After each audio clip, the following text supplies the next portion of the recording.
வணக்கம் நேயர்களே, செயற்கை நுண்ணறிவு தொழில்நுட்பத்தில் உருவான பச்சிளம் குழந்தைகள் பேசுவது போன்ற வீடியோக்கள் வைரலாகி வருகின்றன. இதன் தாக்கம் பற்றி தான் இந்த தொகுப்பில் நாம் பார்க்கவிருக்கின்றோம். ஃபேஸ்புக், யூடியூப், இன்ஸ்டாகிராம் உள்ளிட்ட சமூக வலைதளங்களில் உலா வரக்கூடிய செயற்கை நுண்ணறிவு தொழில்நுட்பத்தில் உருவான பச்சிளம் குழந்தைகள் பேசுவது போன்ற வீடியோக்கள் லட்சக்கணக்கான பார்வைகளை பெற்று கவனத்தை ஈர்த்து வருகிறது. அதே நேரம் குழந்தைகளின் உளவியலை இது போன்ற ஏஐ வீடியோக்கள் பாதிக்கும்னு வல்லுநர்கள் எச்சரிக்கை விடுத்திருக்கிறாங்க. இது பற்றி தான் நம்ம விரிவாக பார்க்க போகிறோம். அதுக்கு முன்னே ஒரு விஷயத்தை ரீகால் பண்ணிடலாம். அது என்னென்னா, ஃபேஸ்புக், யூடியூப் உள்ளிட்ட சமூக வலைதளங்களில் ஏற்கனவே ஏஐ அனிமல் வீடியோக்கள் ரொம்பவே பிரபலம். உங்களில் நிறைய பேர் அதையெல்லாம் ஆல்ரெடி பார்த்துருப்பீங்க. இதையெல்லாம் நம் வீட்டு குழந்தைகள் ரொம்பவே விரும்பி பார்க்குறாங்க. உதாரணத்துக்கு, வாத்துக்களை எல்லாம் டூர் கூட்டிகிட்டு போய் தண்ணியில் நீந்த விட்டு அப்புறம் பாம் போட்டு கொலை செய்கிறது மாதிரியும், காலில் அடிபட்ட சேவலை கூட்டி சென்று உபசரிப்பது மாதிரி நடித்து பின்பு அதையே சுட்டு கொன்று தந்தூரியாக்கி சாப்பிடுவது போலவும் ஆரஞ்சு பூனை செய்கிற அட்டகாச வீடியோக்களை குழந்தைகள் விரும்பி பார்க்குறாங்க. இது போல தந்திரம், வஞ்சம், பழிவாங்குதல் குணத்துடன் செயல்படக்கூடிய பூனையின் வீடியோக்கள் மட்டும் இல்லைங்க, நாய், குரங்கு, சிங்கம், புலி, யானைன்னு பல்வேறு காட்டு விலங்குகளும் மனிதனைப் போலவே அவதாரம் எடுத்து சிந்தித்தா எப்படி இருக்கும் என்பதை கற்பனையில் சித்தரிக்கும்படியான இந்த வீடியோக்கள் நிறையவே இருக்கு. பார்க்கறதுக்கு சுவாரஸ்யமாக தெரிஞ்சாலும் கூட ஏஐ வீடியோக்கள் குழந்தைகளை எளிதில் கவர்ந்து அடிமைப்படுத்திவிடும்னு கேரள காவல்துறை சமீபத்தில் எச்சரிக்கை விடுத்திருந்தது. குழந்தைகளை அடிமையாக்கி கொடூர குணம் படைத்தவர்களாக மாற்றிவிடும்னு கேரள போலீஸ் சொல்லியிருந்தாங்க. அதுக்கு உதாரணமாக அவங்க சொன்னது, பள்ளி குழந்தை ஒன்று தன் வகுப்பில் இருக்கக்கூடிய எல்லோரையும் போட்டு பேனா உள்ளிட்ட கூரான பொருட்களால் கொடூரமாக குத்தும் பழக்கம் இருந்துச்சாம். உளவியல் நிபுணர்கிட்ட அழைத்து சென்ற போது தான் அந்த குழந்தை ஏஐ பூனை தொடர்பான வீடியோக்களை தொடர்ந்து பார்த்து வந்ததனால் ஏற்பட்ட வன்முறை குணமே இதுக்கு காரணம்னு தெரிய வந்துச்சாம். சரி, இது ஒரு பக்கம் இருக்கட்டும். அனிமல்ஸை வச்சு உருவாக்கின இந்த வீடியோக்களே ரொம்ப டேஞ்சரானதுன்னு சொல்லிக்கிட்டு இருக்கக்கூடிய நிலையில் இப்போ பச்சிளம் குழந்தைகளை பேசுவது போல தத்ரூபமாக உலா வரக்கூடிய வீடியோக்கள் பற்றி குழந்தை நல ஆர்வலர்கள் எச்சரிக்கை விடுத்திருக்கிறாங்க. அதாவது லட்சக்கணக்கான வீடியோக்களை ஃபேஸ்புக்கில், இன்ஸ்டாகிராமில், யூடியூப்பில் உலவி வரக்கூடியதை நம்ம பார்க்க முடிகிறது. இதுக்கு வியூஸ், லைக்ஸ் எல்லாமே கோடி கணக்கில் கூட இருக்குங்க. அந்த அளவுக்கு மக்கள் மத்தியில் ரொம்பவே பிரபலமாக இருக்குது.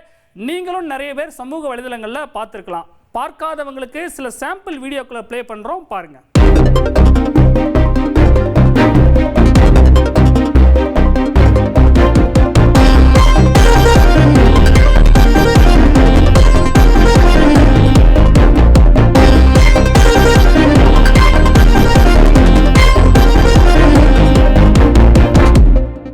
இப்போ நீங்கள் பார்த்த வீடியோக்கள் ஒரு ரகங்க. இது பார்க்க ரொம்பவே ஜாலியாக இருக்கும். சின்ன பசங்கள்லேருந்து பெரியவங்க வரைக்கும் என்ஜாய் பண்ணுற மாதிரி இருக்கும். இதுவே இன்னொரு செட் ஆஃப் வீடியோஸை பாருங்கள், இது எப்படி இருக்குன்னு. பார்த்தீங்களா, முதல் செட்டு வீடியோ பார்க்குறப்ப நல்லா தானே இருக்குன்னு நினச்சிருப்பீங்க. ரெண்டாவது செட்டு வீடியோவில் அந்த குழந்தை பேசக்கூடிய அந்த கான்டென்ட் டூ மச்சுங்கிற மாதிரி தான் தெரியுது இல்லையா? பொதுவாக குழந்தைகள் மழலை மொழியில் பேசுவதை பெற்றோரும் சரி மற்றவங்களும் சரி ரசிக்கத்தான் செய்வாங்க. இந்த வீடியோக்களும் மேலோட்டமாக பார்க்கும்போது ரசிக்கும்படியாக இருக்கிற மாதிரி தான் தெரியும். ஆனால் பச்சிளம் குழந்தை தன் வயதுக்கு மீறிய விஷயங்களை பேசுவது போல உருவாக்கப்பட்டிருக்கக்கூடிய இந்த ஆர்டிஃபிஷியல் இன்டெலிஜென்ஸ் வீடியோக்கள் உண்மையில் உங்கள் குழந்தைகளுக்கு நல்லது இல்லை. அவங்க கிட்ட எதிர்மறையான தாக்கத்தை ஏற்படுத்தும். ஜாக்கிரதையாக இருங்கன்னு சொல்கிறாங்க வல்லுநர்கள். இந்த வகை வீடியோக்களை தொடர்ந்து பார்க்கக்கூடிய குழந்தைகளிடத்தில் நடத்தை சிக்கல்கள் ஏற்படும் என்று உளவியல் நிபுணர்கள்லாம் சுட்டி காட்டுறாங்க. இந்த நேரத்தில் நம்மிடையே உளவியலாளர் அபிலாஷா இணைஞ்சிருக்கிறாங்க. ஏற்கனவே பல வருட காலம் இந்த துறையில் அனுபவம் வாய்ந்தவர். இது மட்டும் இல்லாமல், அதாவது குறிப்பாக சொல்லணும்னா, குழந்தை வளர்ப்பு பற்றி பெற்றோர்களுக்கு பல்வேறு பயிலரங்கங்களை நடத்தி வரக்கூடியவர். அதனால் இந்த தலைப்புக்கு மிகவும் பொருத்தமாக இருப்பார். மேடம் வணக்கம், இணைப்பில் இணைந்தமைக்கு மிக்க நன்றி. குழந்தைகள் பொதுவாக சுட்டித்தனமாக பேசக்கூடிய இந்த வீடியோக்களை அவர்களும் தானாக பேசுவதற்கு தூண்டுமா? பெற்றோர்கள் அப்படி நினைப்பது சரியா? நிச்சயமா குழந்தை பருவம் அப்படின்றதோட ஒரு அழகே இன்னசென்ஸ் தான். அந்த அப்பாவித்தனமும் அந்த அறியாமையும் தான். நம்ம அதை தேவையில்லாம கெடுக்கிறோமோன்னு தோணுது. ஸோ இதை பார்க்கும்போது ஆட்டோமேட்டிக்கா அவங்களுக்கும் நம்மளும் இப்படிதான் பேசணும் போலன்னு ஒரு தப்பான புரிதலும் தப்பான கற்றுதலும் அவங்களுக்கு வருமோன்றது தோணுது. ஒண்ணு. ரெண்டாவது விஷயம், இந்த மாதிரி விஷயங்களை பெற்றோரும் சம்டைம்ஸ் என்கரேஜ் பண்றாங்க. இதெல்லாம் பாரு, இங்க பாரு. ஏன்னா குழந்தையா போய் இதை பார்க்க போறது இல்லை. பட் குழந்தைகளுக்கு இன்னொரு குழந்தைய பார்க்க பிடிக்கும் போலன்னு பெற்றோரே தப்பா நினைச்சுக்கிட்டு இந்த மாதிரி கண்டென்ட் இன்ட்ரடியூஸ் பண்ணும்போது போது குழந்தைகள் கன்ஃபியூஸ் ஆயிடுவாங்க இந்த வயசுல. நான் இப்ப இதை ஃபாலோ பண்ணணுமா, இதுதான் அப்பா அம்மாக்கு பிடிச்சிருக்கா, என்னுடைய பிஹேவியரை இங்கதான் அவங்க அப்ரிஷியேட் பண்ணுவாங்களா அப்படின்றப்ப குழந்தைகள் கன்ஃபியூஸ் ஆகி அவங்களோட இன்னசென்ஸை லூஸ் பண்ணிடுறாங்க. அண்ட் தொடர்ந்து ஒரு குழந்தைய வந்து நீங்க தட்டி கொடுத்து வெரி குட் வெரி குட் அப்படிதான் பேசுன்னு சொன்னா அந்த நீங்க சொன்ன அந்த பெரியத்தனமான பேச்சு, வயசுக்கு மீறின சிந்தனைகள், தேவையில்லாத சொற்கள் இதெல்லாம் வந்து ரொம்ப ஈஸியாவே வந்துரும். ஸோ டெஃபினட்டா வந்து இது குழந்தைகளுடைய மனசையும் அவங்களுடைய பிஹேவியரையும் பாதிக்கும். மேடம், ஏஐ பேபி வீடியோக்கள் குழந்தைகளிடத்துல என்ன மாதிரியான ஒரு தாக்கத்தை ஏற்படுத்தும்? குழந்தைகளுக்கு இனிஷியலி வந்து ஒரு அட்ராக்டிவா இருக்கும். ஒரு சக குழந்தைய பாக்குற மாதிரியும், குழந்தைகளுக்கு எப்பவுமே பொம்மை, அனிமேஷன் இதெல்லாம் ரொம்ப பிடிக்கும் இல்லையா? ஸோ கலர்ஃபுல்லா இருக்குன்னு சொல்லி ஸோ அதை பார்ப்பாங்க. ஆனா எங்களை பொறுத்த வரைக்கும் சைக்கலாஜிக்கலா வந்து ஸ்டோரி டெல்லிங் அண்ட் ரோல் மாடலிங்ன்றது ரொம்ப ஸ்ட்ராங்கா குழந்தைகளுக்கு ஒரு விஷயத்தை கொண்டே சேர்க்கும். நீங்க நல்லா யோசிச்சு பாத்தீங்கன்னா அந்த காலத்துல வந்து குழந்தைங்களுக்கு சாப்பாடு ஊட்டுறப்பவும் சரி, தூங்க வைக்கிறப்பவும் சரி, கதை சொல்லுவாங்க தாத்தா பாட்டி. அது என்ன அர்த்தம்னா நல்ல கதைகள், நல்ல மாரல் கதைகள் சொல்லும் போது இந்த மாதிரி நீதி வெல்லும், நீ வந்து பொய் சொல்லக்கூடாது, நீ வந்து பெரியவங்களுக்கு மரியாதை கொடுக்கணும், நீ உன்னை சுத்தமா வச்சுக்கணும், இந்த மாதிரி விஷயத்த நேரா அட்வைஸா கொடுக்காம ஒரு ஸ்டோரி ஃபார்ம்ல அவங்களுக்கு ஃபீட் பண்ணும்போது அது சின்ன வயசுல இருந்தே பசுமரத்தாணி மாதிரி அவங்க மனசுல அது பதிஞ்சிரும். வளர வளர அவங்களுக்கு அது ஆட்டோமேட்டிக்கா வந்துடும். ஸோ ஒரு ஒரு மாரல் வேல்யூஸ் ஆகட்டும், ஒரு ஐடியாலஜி, ஒரு பிரின்சிபலோ ஃபார்ம் ஆகுறது எல்லாமே வந்து அப்படியே வரும். பட் அதையே நம்ம உல்டாவா பண்ணி அதே சோர்ஸ், இதுவும் ஸ்டோரி டெல்லிங் மாதிரி தான், ஆனா என்ன கண்டென்ட் கொடுக்குறோம் இதுல வந்து ஒரு நக்கல் நையாண்டி, ஒரு சர்க்காசமா, ஒரு ஆரகன்ஸ், ஒரு ரூட்னஸ், அப்புறம் வந்து அப்பா அம்மாவை வந்து மாக் பண்ற மாதிரி விஷயங்கள், மரியாதை கொடுக்க அவமரியாதையான விஷயங்கள், இதெல்லாம் நம்ம ஃபீட் பண்ணும்போது அதே இஃபெக்ட் தான் அந்த குழந்தைகள் வளர வளர அவங்க மைண்ட்ல இதுதான் வரும். ஸோ அவங்களுக்கு அவங்கள அறியாமலே வந்து இதுக்கேத்த மாதிரி தான் நடப்பாங்க. ஸோ அப்பா அம்மா பார்த்தா ஒரு மரியாதை வராம இருக்க, பேச்சுல ஒரு திமிரு தெரிகிறது, இதெல்லாம் வந்து இந்த காலத்துல யாரு கரெக்ட் பண்ணுவா? ஏற்கனவே நமக்கு ஒரு பெரிய பிரச்சனை, டீச்சர்ஸால கரெக்ட் பண்ண முடியல, பெற்றோருக்கு கரெக்ட் பண்ண நேரம் இல்லை, குழந்தைகளுக்கு டூ மச் ஆஃப் எக்ஸ்போஷர் இருக்கு, அதுல நல்லதும் இருக்கு கெட்டதும் இருக்கு. இவ்வளோ விஷயங்கள் போயிட்டு இருக்கும்போது செலக்டிவா நம்ம இதை வந்து குழந்தைகளுக்கு ஃபீட் பண்றோம். எப்படி வந்து நம்ம இந்த ஆர்டிபிஷியல் ப்ரிசர்வேட்டிவ்ஸ் எல்லாம் கொடுக்குறோம், அது ஒரு விதமான விஷம் தான் இல்லையா குழந்தைகளுக்கு, இந்த சிப்ஸ், மிட்டாய்கள் எல்லாம் கொடுக்குறோம் இல்லையா? அதே மாதிரி இதுவும் வந்து ஒரு விதமான பாய்சன் ஃபீடிங் தான். ஸோ அவங்க மனசுக்கு தேவையில்லாத ஒரு கண்டென்ட்டை நம்ம கொடுக்கும்போது அதை நம்பி அதுதான் ரைட்டுன்னு நினைச்சு தன்னைத்தானே அவங்க செதுக்கிக்கும் போது பிற்காலத்துல அது அந்த பெற்றோருக்கும் சமுதாயத்துக்கும் பிரச்சனையா வந்து முடியும். இன்னொன்னு இது எல்லாமே வந்து கெஜெட்ஸ்ல தான் பாக்குறாங்க. ஸோ ஸ்கிரீன் டைம்ன்றது அதிகமாகுது. அவ்வளவு சின்ன குழந்தைங்களுக்கு ஸ்கிரீன் டைம் கொடுக்கும்போது சில பிரச்சனைகள் வரும். கண் பார்வை வந்து ஸ்ட்ரெயின் ஆகலாம், அதுக்கப்புறம் கிரியேட்டிவிட்டி டிஸ்டர்ப் ஆகலாம், அவங்களுக்கு டிசிஷன் மேக்கிங் டிஸ்டர்ப் ஆகலாம், அண்ட் நிறைய அடம் பிடிப்பாங்க குழந்தைங்க, பிஹேவியரல் இஷ்யூஸ் வரும். நிறைய பேருக்கு வந்து ஸ்பீச்சே டிலேடா வரும். ஏன்னா இது வந்து ஒரு பக்கமா பாக்குறது. இப்ப நம்ம மனுஷங்க பேசும்போது லைக் அப்பா அம்மா தாத்தா பாட்டி இல்ல கூட பிறந்தவங்க ஃப்ரெண்ட்ஸ் டீச்சர்ஸ் எல்லாம் பேசும்போது அந்த குழந்தை வந்து ஃபோர்ஸ் டு டாக் பேக். நம்ம ப்ரோப் பண்றோம், உன் பேரு என்ன பாப்பா அப்படின்னு அது ஒண்ணு பதில் சொல்லும். ஸோ அந்த மாதிரி நமக்கு ஒரு ஃபீலிங் இருக்கும். பட் இதெல்லாம் வந்து மொனோட்டனஸ், அந்த பக்கம் இருக்கிறத ஒரு மோனோலாக்ல தான் அவங்க பாக்குறாங்க இல்லையா? அப்ப அவங்களுக்கு அந்த பேச்சு திறன்றது ரொம்ப டிலே ஆகும். இதுவும் நிறைய பெற்றோருக்கு தெரியறது இல்ல. ஸோ எந்த ஒரு விஷயமும் ஓவர் டூ பண்ணா நல்லது இல்ல. ஸோ ஏஐல நிறைய நல்ல விஷயங்கள் இருக்கு, பரிணாம வளர்ச்சி, சயின்ஸ் எங்கேயோ அட்வான்ஸ் ஆயிட்டு போகுது, அதெல்லாம் அப்ரிஷியேட் பண்ணணும். But at the same time ஒரு குழந்தைக்கு என்ன கொடுக்கணுமோ அட் அ டைம் நமக்கு வசதி இருக்குன்றதுக்காக ஒரே வேலையில நம்ம ஓவரா சாப்பிட முடியாது இல்லையா? வயிற்றுக்கு எவ்வளவு முடியுமோ அவ்வளவுதான் சாப்பிடணும். அந்த மாதிரி அந்த குழந்தையுடைய வயசுக்கும் அதோடைய வளர்ச்சிக்கும் ஏத்த மாதிரியான இன்ஃபர்மேஷன் தான் கொடுக்கணுமே ஒழிய அளவுக்கு அதிகமா கொடுக்க கூடாது. அது பிற்காலத்துல சொசைட்டிக்கு பெரிய பாதகத்தை உருவாக்கும். மேடம், இன்னொரு பக்கம் வந்து பேரண்ட்ஸோட சைடில் பார்க்கும்போது நிறைய பேரண்ட்ஸ் சொல்வது என்னென்னா, இது மாதிரியான ரீல்ஸ் ஷார்ட்ஸ் பார்க்குற அந்த வீடியோக்கள் பார்க்கும்போது தான் குழந்தைகளுக்கு நம்ம சோறுட்ட முடியுது அப்படின்ற போது அவங்க சைடும் வந்து சரியாக தானே இருக்குது. அப்படி இல்ல, குழந்தைகளுக்கு வந்து நீங்க ஏதோ ஒரு டிஸ்ட்ராக்ஷன் பண்ணி சோறு ஊட்டணும், இதுதான் விஷயம். ஈஸியா இருக்கு பெற்றோருக்கு.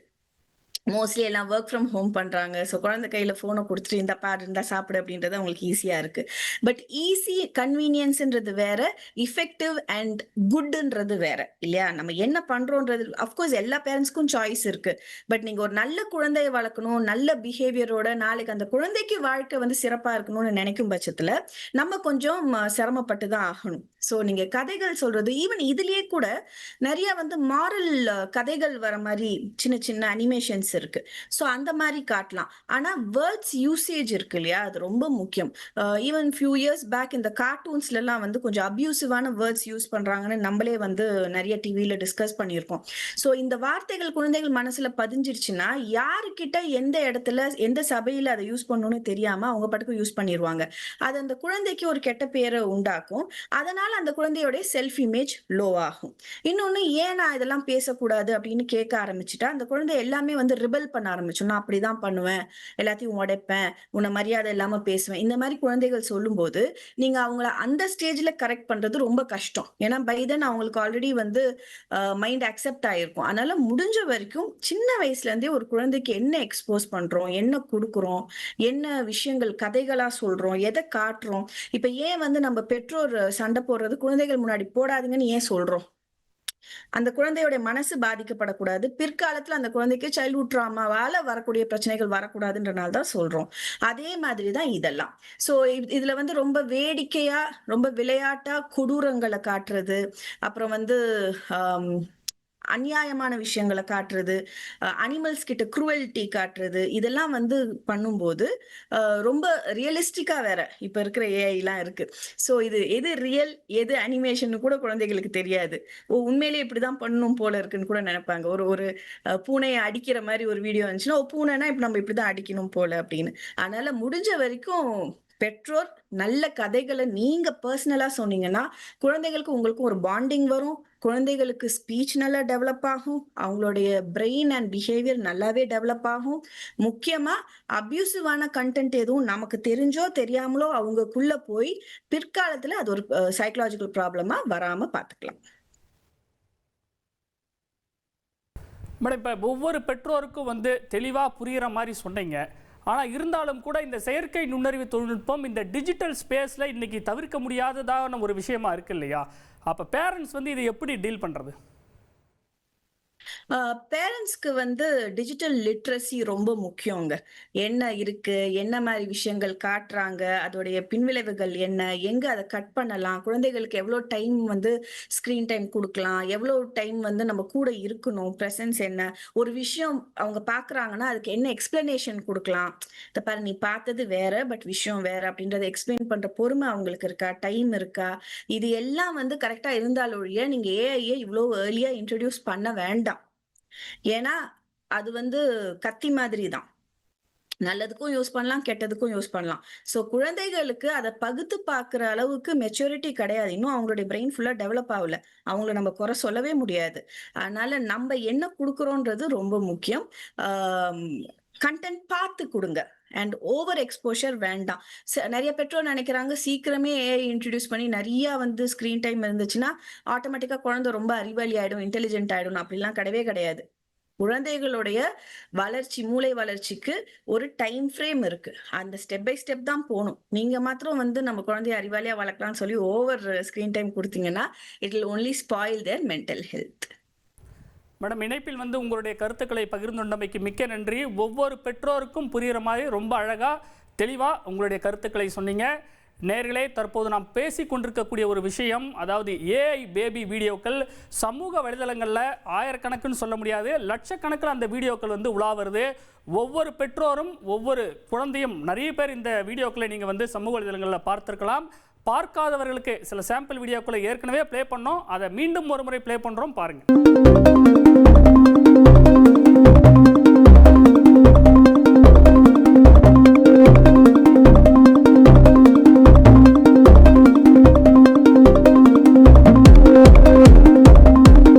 இப்போ நீங்கள் பார்த்த வீடியோக்கள் ஒரு ரகம். இது பார்க்க ரொம்பவே ஜாலியாக இருந்தது. சின்ன பசங்கள்லேருந்து பெரியவங்க வரைக்கும் என்ஜாய் பண்ணுற மாதிரியும் இருந்தது இல்லையா? இதுவே இன்னொரு செட் ஆஃப் வீடியோஸை ப்ளே பண்ணுறோம், பாருங்கள் அது எப்படி இருக்குன்னு.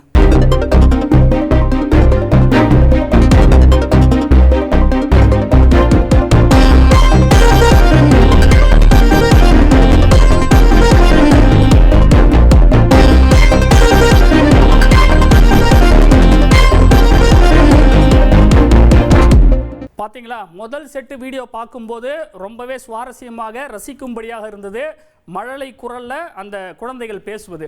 ஆனால் ரெண்டாவது செட் ஆஃப் வீடியோஸில் அந்த குழந்தைகள் தன்னுடைய வயதுக்கு மீறி பேசக்கூடிய ரொம்பவே மெச்சூரான அந்த வார்த்தைகளும் சரி, வாக்கியங்களும் சரி, அந்த விஷயத்தின் கருப்பொருளாக இருந்தாலும் சரி, அது நிறைய பேருக்கு வந்து ஒரு ஒரு ஒவ்வாமை விஷயம் போல இருக்கும் அப்படின்றது ரொம்பவே தெள்ள தெளிவாக இதன் மூலமாக புரியுது. நேயர்களே, செயற்கை நுண்ணறிவு தொழில்நுட்பத்துடைய அபாயம் பற்றி தொடர்ந்து பல நிபுணர்கள் எச்சரிக்கை விடுத்துட்டு வராங்க. உதாரணமாக ஐடி உள்ளிட்ட பல்வேறு துறைகளில் ஏஐ பல நல்ல விஷயங்களுக்கு பயன்படுத்தப்பட்டு வருது. ஆனால் இது போன்ற பேபி வீடியோக்கள் தான் ஏஐயோட எதிர்மறை விளைவுகளுக்கு ஒரு மிகச்சிறந்த உதாரணம். இன்னைக்கு குழந்தைகளுக்கு என்ன இன்புட் நம்ம கொடுக்குறோமோ அதை பேசுவது போல காட்சியளிக்குது. அது தொடர்பான வீடியோக்களை நம்ம பார்த்தோம். தவறான வாக்கியங்களை உள்ளீடு செய்யும் நிலை கூட எதிர்காலத்தில் வரலாம். இன்று அந்த வீடியோக்களை பார்க்கும் நீங்கள் யாருமே நிச்சயமாக அதை எதிர்காலத்தில் ரசிக்க மாட்டீர்கள் என்பதே நிதர்சனமான உண்மை.